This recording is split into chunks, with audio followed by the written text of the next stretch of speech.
from COVID war to Ukraine war to World War. World War III has begun. They say it's a proxy war between NATO and the United States.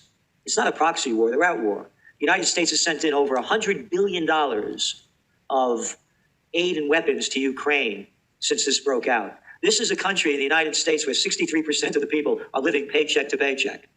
And they just sent over $100 billion over there. This is a country where they just passed a defense budget of about $860 billion. Quote, Ukrainians need our support more than ever, said Macron. Quote, the victory of Ukraine is existential for Europe and for the whole world, said the Swedish Prime Minister. Wait a minute. You mean what's going on between Russia and Ukraine is existential for the whole world? You mean the people down in Bolivia, Argentina, Ghana, Somalia? I mean, what are we talking about over here? They're ramping this thing up into World War III. It's begun. And there's going to be a false flag or a nuclear exchange.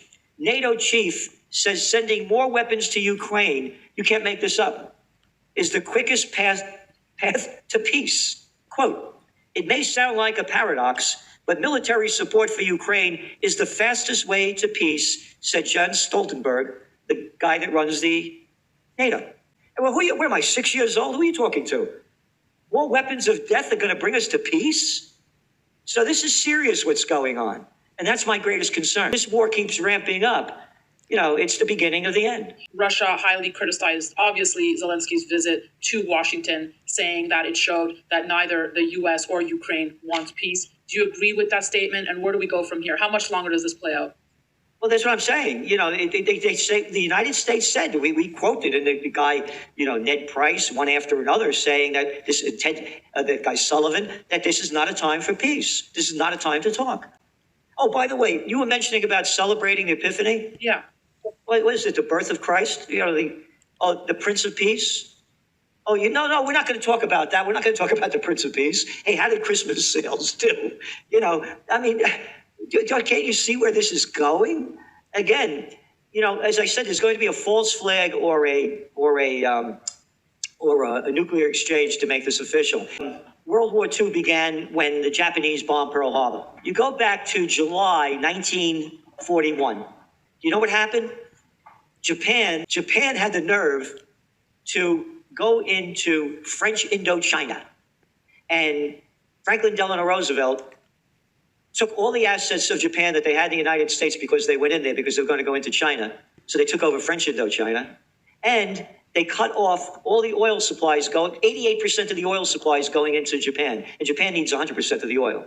And Japan's trade dropped by 3/4. This is before Japan bombed Pearl Harbor. They never talk about that. Oh, and by the way, they put sanctions on Japan for going into French Indochina. What were the French doing over there in Vietnam, Cambodia, and Laos? Do you see what I'm saying? Oh, and they talk about, the Japan was stealing the rubber and other tin and that they needed. That's all this is ever about.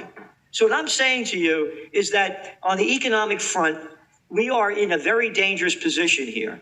Yeah. And if this war continues to go on like it is going to crash the economies. All things are connected, like the blood which unites us all, said Chief Seattle. On that note, the IMF, International Monetary Fund, came out, and I feel this didn't get enough press, by the way. Managing Director Kristalina Georgieva warned that the global economy, as you say, Gerald, faces a tough year, tougher than the year we leave behind. Why, you may ask, is she saying this? She goes on to say, we expect 1/3 of the world economy to be in recession because the three big economies, US, Europe, and China, are all slowing down simultaneously. Now, she adds, while the US may avoid a recession, she really sees the EU as being severely hit by the war in Ukraine, and that half of the EU will be in recession in 2023. China faces the same fate. If China didn't have its zero interest rate policy, the zero COVID policy, we were forecasting that China was going to be the largest economy in the world within 7 years. This has really slowed it down. China and Russia have united. The BRICS have united. They are tired of the West running the world. And there are more of them than us. It's all in the numbers. When you're looking at China, and again, it's just baloney, that, their birth rate is going down. You got 1.4 billion people over there. You got 332 million in America. You got about 40 million in Europe.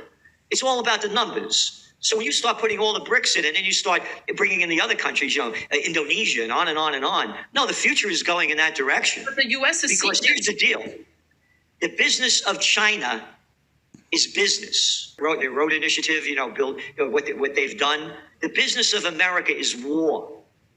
So as America and Europe, and again, I just read to you what Stoltenberg is saying, what all the Europeans are doing, putting more and more and more and more and more money into the military, as the other countries are putting more and more and more money into building their economies. Are they doing that because they see what's coming with the BRICS? I mean, obviously the U.S. is looking at this thinking, how do we maintain our superpower status here if the BRICS keep growing?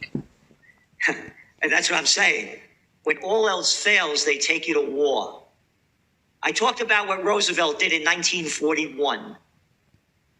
What happened before that? There was a thing called the Great Depression.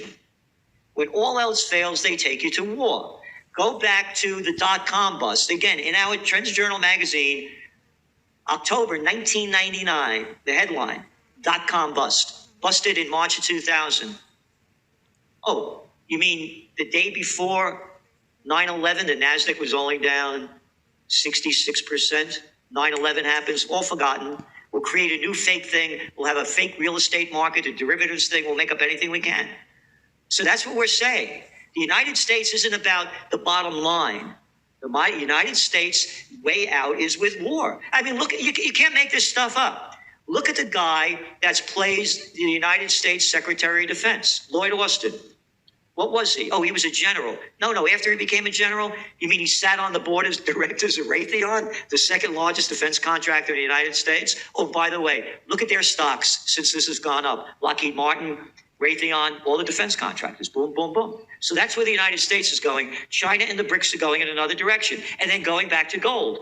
Look at all the gold that was bought up by the central banks in 2022. And again, the financial business, they're the ones that run the show, the BlackRocks and the Blackstones and all the private equity groups that are in charge. If they put pressure on the Fed to lower interest rates, they're going to do it. It's not about we the people. It's about the ones running the show. I thought the economy was going to crash in 2012. They invented a thing called quantitative easing. They didn't teach us that in Economics 101 at graduate school, nor did they teach us about zero and negative interest rate policy. They could come up with anything.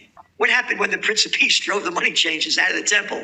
Whew, 3 days later, the cat's hanging on the cross. So they're going to make up anything they want.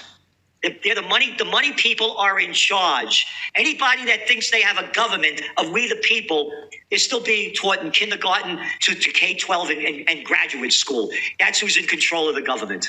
They're going to do anything they can to control our lives. Look what's going on with the interest rates, right?